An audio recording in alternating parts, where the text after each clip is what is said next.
രതിരഥമേറി അഹന്തരമ്യരൂപം പ്രതിപുറമേ പെരുമാറിടുന്ന ജസ്മം. എവിടെയാണ് ഇത് പറയുന്നത്? ആത്മോപദേശ ശതകത്തിൽ. രതിരഥമേറി അഹന്ത ഇങ്ങനെ സഞ്ചരിക്കുകയാണ് അല്ലേ? അവിടെ നാം സർവ്വതിനെയും മറന്നു കളയുകയാണ്. അതുകൊണ്ട് ആ സർവ്വതിനെയും നമ്മളിലേക്കൊന്ന് കൊണ്ടുവരുവാനായിട്ട് ഗുരുതൃപ്പാദങ്ങൾ നമ്മെ പ്രാർത്ഥന പഠിപ്പിക്കുകയാണ്. ഈശ്വരനോട് അടുക്കുവാൻ ഏറ്റവും നല്ല മാർഗം എന്താണ്? ഗുരുതൃപ്പാദങ്ങൾ സാധാരണയിൽ സാധാരണക്കാരായ ജനങ്ങൾക്ക് ഒരിക്കലും അദ്വൈതത്തിലേക്ക് കടന്നു പോകാൻ ഗുരു പറഞ്ഞില്ല. ആദ്യം എന്ത് ചെയ്യണം? അവർ സ്ഥൂലമായ രൂപത്തിൽ ഈശ്വരനെ ഒന്ന് ദർശിക്കണം. അങ്ങനെ സ്ഥൂലമായ രൂപത്തിൽ ഈശ്വരനെ ദർശിക്കുവാൻ വേണ്ടി ഗുരുതൃപ്പാദങ്ങൾ 1888 ഇതാ പിള്ളത്തടം ഗുഹയിൽ നിന്ന് താഴേക്ക് ഇറങ്ങി വന്നത് എങ്ങനെയാണെന്നൊക്കെ നമ്മൾ ഇഷ്ടം പോലെ പഠിക്കുന്നുണ്ട് അല്ലേ? അവിടെ ഇരുന്നു കൊണ്ട് തപസ് ചെയ്തു.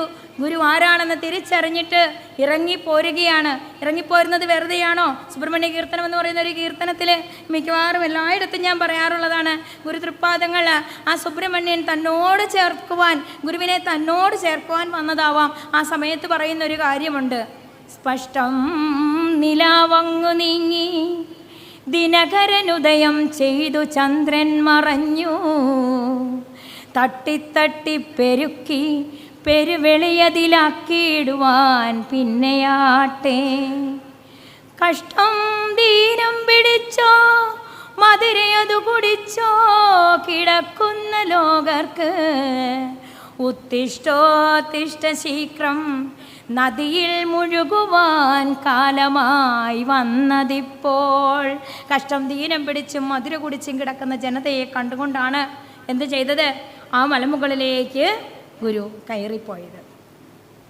നാം ആരാണെന്നൊരു തിരിച്ചറിവുണ്ടായി. അറിവല്ല, തിരിച്ചറിവ് അല്ലേ? നമുക്കൊക്കെ അറിവുണ്ട്, എന്താ ഇല്ലാത്തത്? തിരിച്ചറിവാണുള്ളത് അല്ലേ? അതുകൊണ്ട് ആ തിരിച്ചറിവുണ്ടായതിനു ശേഷം ഗുരുതൃപ്പാദങ്ങൾ ഇതാ ഭൂമിയിലേക്ക് തിരികെ ഇറങ്ങുവാൻ കണ്ട കാരണം എന്താണ്? കഷ്ടം ദീനം പിടിച്ചും മധുര കുടിച്ചും കിടക്കുന്ന ജനതയെ രക്ഷിക്കുവാനായിട്ടാണ് നാം ഇവിടെ അവതാരം എടുത്തിരിക്കുന്നത്. അവതാരം എന്ന് പറഞ്ഞാൽ താഴേക്ക് ഇറങ്ങി വന്ന നക്ഷത്രമാണ് ഗുരു അല്ലേ? അവതാരം, താഴേക്ക് ഇറങ്ങി വന്ന നക്ഷത്രം.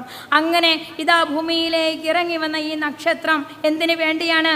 ദീനം പിടിച്ചും മധുര കുടിച്ചും കിടക്കുന്ന ജനങ്ങളെ രക്ഷിക്കുവാൻ. നമുക്ക് കാശ് തന്നാണോ രക്ഷിച്ചത്?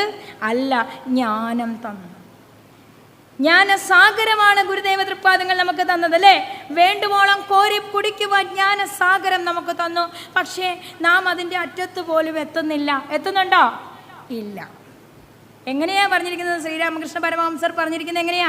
ആ സാഗരത്തിലേക്ക് ഇറങ്ങിക്കഴിഞ്ഞാൽ അതായിത്തീരും. ഉപ്പുപാവ എങ്ങനെയാണോ കടൽ കാണാൻ ഇറങ്ങിയത് അതുപോലെ ആയിത്തീരണമെന്നാ പറയുന്നത്. ആ ജ്ഞാനസാഗരത്തിലേക്ക് ഇറങ്ങിയാൽ താനും ബ്രഹ്മവും ഒന്നാണെന്ന് നാം എല്ലാം അറിയണം അല്ലേ?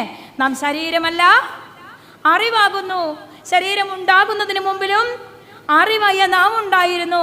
ഇനി ഇതൊക്കെയും ഇല്ലാതെ പോയാലും നാം ഇപ്രകാരം പ്രകാശിച്ചു കൊണ്ട് തന്നെ ഇരിക്കുമെന്ന് നമ്മോട് ഗുരു പറഞ്ഞെങ്കിൽ അത് നമുക്ക് വേണ്ടി, നമ്മൾ പ്രാർത്ഥിക്കുന്നതിന് വേണ്ടി എഴുതി തന്ന കൃതിയാണ് അല്ലേ?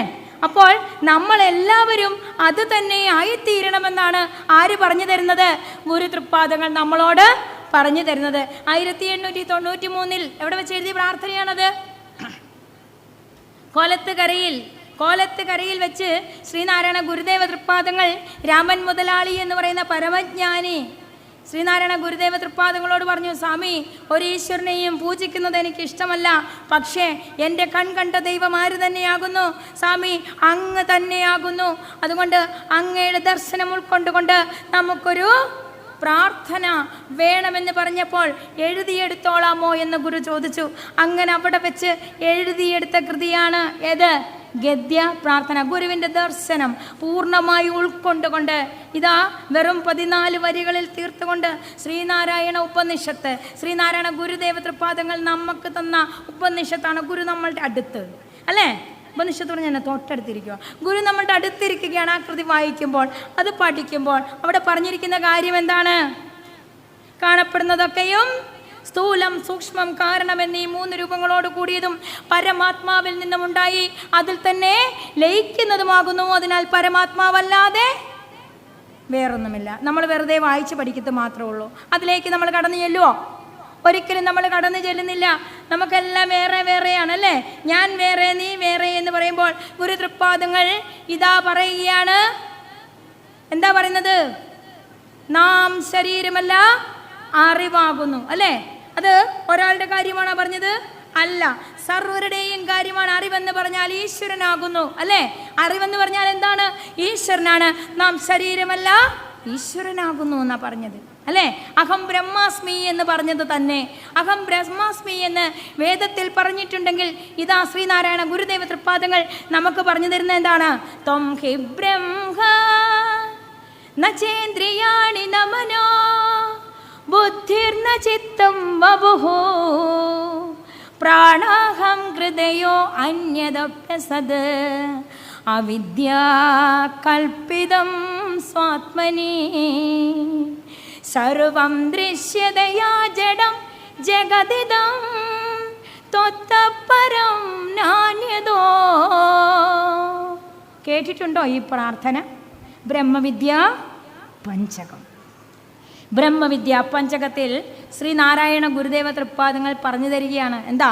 ത്വം ഹി ബ്രഹ്മ, നീ ആരാകുന്നു? ബ്രഹ്മമാകുന്നു. ഈ ഒരു ജ്ഞാനമാണ് നമുക്ക് ഗുരു തന്നത് അല്ലേ? ഈ ഒരു ജ്ഞാനമാണ് നമുക്ക് തന്നത് ഗുരു. ത്വം ഹി ബ്രഹ്മ, നീ ബ്രഹ്മമാകുന്നു. ഞങ്ങളെയൊക്കെ പഠിപ്പിച്ചൊരു മാഷുണ്ട്. അതായത് ഉപനിഷത്തിൻ്റെ ക്ലാസ്സുകളൊക്കെ നമുക്ക് എടുത്തന്ന്. ഞങ്ങളാരും ഉപനിഷത്തൊന്നും വലുതായിട്ട് പഠിച്ചവരൊന്നും അല്ല. എങ്കിലും ചില ക്ലാസ്സുകളൊക്കെ ഇങ്ങനെ കേൾക്കാനുള്ള ഒരു വലിയ കൃപ ഭഗവാന്റെ തന്നൊരു കൃപയാണ്. അങ്ങനെ OM മാത്യു സാർ എന്ന് പറയുന്ന ഒരു സാറേ ക്ലാസ്. അങ്ങനെ OM മാത്യു സാറ് ക്ലാസ് എടുക്കുമ്പോൾ പറഞ്ഞൊരു കാര്യമാണ്. എല്ലാവരും പറയും പാപത്തിൻ്റെ ശമ്പളം മരണമാകുന്നു, നീ പാപിയായിട്ട് ജനിക്കുന്നു അല്ലേ? അങ്ങനെയല്ലേ നമ്മൾ പഠിക്കുന്നത്? പാപത്തിൻ്റെ ശമ്പളം മരണമാകുന്നു, നീ പാപിയാകുന്നു എന്ന് പറയുമ്പോൾ ഇതാ വേദങ്ങളും ഉപനിഷത്തുകളും നമ്മളെ പഠിപ്പിക്കുന്നത് എന്താണ്? നീ ബ്രഹ്മമാകുന്നു അല്ലേ? ആ വേദങ്ങളും ഉപനിഷത്തുകളും പഠിക്കാൻ അറിയാൻ വയ്യാന്ന നമുക്ക് അതിൻ്റെ സാരാംശങ്ങൾ മുഴുവൻ ഇതാ മനുഷ്യ മനസ്സിൻ്റെ വേദനകളെ കടഞ്ഞെടുത്തുകൊണ്ട് അതിൻ്റെ സാരാംശങ്ങളെ മുഴുവൻ നമുക്ക് പകർന്നു തന്നത് ആരാണ്? വേദാഗമസാരങ്ങൾ അറിഞ്ഞൊരുവൻ താൻ അല്ലേ?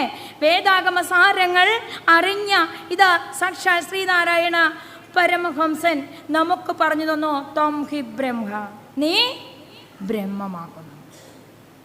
അതാണ് നമുക്ക് കിട്ടിയ അറിവ്. ആ ജ്ഞാനസൂര്യനിൽ നിന്ന് നമുക്ക് കിട്ടേണ്ട അറിവും അത് തന്നെയാണ്. എന്താണ്? നീ ബ്രഹ്മമാകുന്നു. നമുക്ക് ആരെങ്കിലും ഭയപ്പെടേണ്ട കാര്യമുണ്ടോ? ഒന്നിനെയും ഭയപ്പെടാതെ ഈ ഭൂമിയിൽ നമുക്ക് ജീവിക്കണം അല്ലേ? അത് ധാർമ്മികമായി ജീവിക്കുവാൻ നമുക്ക് ധർമ്മോപദേശം ശ്രീനാരായണ ഗുരുദേവ തൃപ്പാദങ്ങൾ തന്നു. അതിനെന്ത് ചെയ്യണം? നല്ല പ്രാർത്ഥനകൾ ആവശ്യമാണ്. സർവ്വചരാചരങ്ങളിലും നിറഞ്ഞു നിൽക്കുന്ന ഈശ്വരനെ നാം കാണണം. സർവ്വചരാചരങ്ങളിലും ഈശ്വരൻ നിറഞ്ഞു നിൽക്കുന്നു എന്ന് ഇതിനു മുമ്പും പറഞ്ഞിട്ടുണ്ട്. പക്ഷേ പറഞ്ഞു തന്നത് ഏത് ഭാഷയിലാണ്? നമുക്കാർക്കും പിടികിട്ടാത്ത സംസ്കൃത ഭാഷയിലായിരുന്നു അല്ലേ? നമുക്കാർക്കും പിടികിട്ടാത്ത സംസ്കൃത ഭാഷയിൽ വളരെ കാര്യങ്ങളെല്ലാം പറഞ്ഞു തന്നു വെച്ചു. പക്ഷേ പാവപ്പെട്ടവരായി നമുക്കിതുവല്ലോ മനസ്സിലായോ? ഇല്ല. അതുകൊണ്ട് ഇതാ നമ്മുടെ ഇടയിൽ ഇതാ ഈശ്വരൻ ജനിച്ചുകൊണ്ട് നമ്മളോട് പറഞ്ഞു, നമുക്കറിയാവുന്ന ഭാഷയിലേക്ക് ആ ഈശ്വരനൊന്ന് ഇറങ്ങി വന്നുകൊണ്ട് നമ്മളുടെ ഭാഷയിലേക്ക് ഇറങ്ങി വന്നുകൊണ്ട് നമുക്ക് പറഞ്ഞു തന്നു. ആദ്യം സ്ഥൂലമായ പ്രതിഷ്ഠ ചെയ്തു, എന്നിട്ട് നിങ്ങളെല്ലാവരും ഒന്നാകാനാണ് പറഞ്ഞത് അല്ലേ?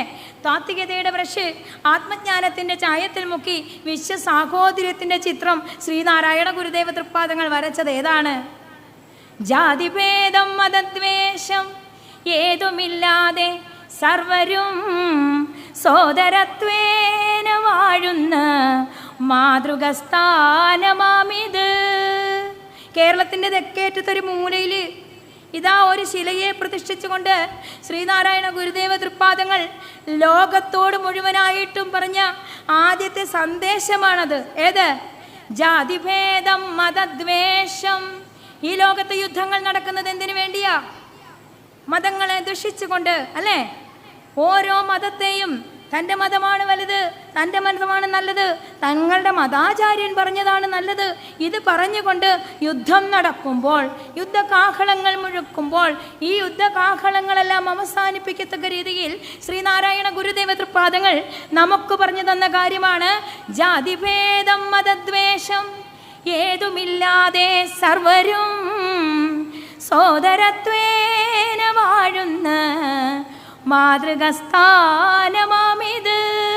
എത്ര മനോഹരമായ അല്ലേ, എത്ര മനോഹരമായ ചതുഷ്പതിയാണ് ശ്രീനാരായണ ഗുരുദേവ തൃപ്പാദങ്ങൾ നമുക്ക് തന്നത്. എന്നിട്ട് എന്താ പറഞ്ഞത്? ഇവിടെ മാത്രമല്ല ഈശ്വരൻ ഇരിക്കുന്നതാണോ? എവിടെ ഇരിക്കുന്നു? അകവും പുറവും ഒഴിഞ്ഞൻ ഭഗവാനെ നീ നിറഞ്ഞു വാഴുന്നു. എവിടാ പറഞ്ഞത്? സ്വാനുഭവ ഗീതി എന്ന് പറയുന്നൊരു കൃതി കേട്ടിട്ടുണ്ടോ? ഞാനിപ്പോൾ എത്ര കൃതി ഗുരുവിൻ്റെ ജ്ഞാനസരണിയിൽ നിന്നും ഒഴുകി വന്ന നമുക്ക് വേണ്ട ജ്ഞാനങ്ങളെല്ലാം തന്നിരിക്കുന്നത് ഈ കൃതികളിലൂടെയാണ്. അവിടെ പറയുകയാണ്, അകവും പുറവും ഒഴിഞ്ഞൻ ഭഗവാനെ നീ നിറഞ്ഞു വാഴുന്നു.